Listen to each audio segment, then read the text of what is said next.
पवार, जसं आताच पालकमंत्री साहेबांनी सांगितलं की मुख्यमंत्री देवेंद्र फडणवीस साहेब यांनी महत्वाची भूमिका या निवडणुकीत बजावली. त्याच प्रकारे प्रामुख्यानं ज्यांनी या निवडणुकीमध्ये अक्षय खडले यांच्या पाठीमागं पालकाच्या रूपाने जी भूमिका बजावली ती जिल्ह्याचे पालकमंत्री नामदार विखे पाटील साहेब असतील, त्याच प्रकारे भारतीय जनता पार्टीचे राज्याचे उपाध्यक्ष सुजयदादा असतील, या सगळ्या लोकांनी वेळोवेळी ज्या ज्या गोष्टी कराव्या लागतील त्या केल्या आणि त्याच्या माध्यमातून आज एवढा मोठा विजय.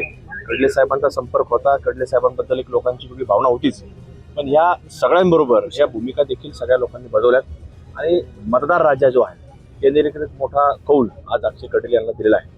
तेव्हा आम्ही सगळ्यांचेच या ठिकाणी आभार व्यक्त करतो. विरोधक आहेत, विरोधकांना बोलावंच लागतं, कारण बोलायला काहीतरी ठेवावं लागतं, मग ते बोलत असतात आणि त्या प्रकारे भूमिका मांडत असतात.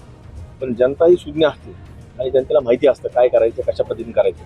मग खडले साहेबांचं काम असेल, राज्याच्या सर्व नेते मंडळी असतील, जिल्ह्याचे सगळे नेते मंडळी असतील, सर्वांनी ताकद मतदार राजा सुद्धा असेल आणि ताकद अक्षय खडले यांच्या पाठीमागे उभा केली.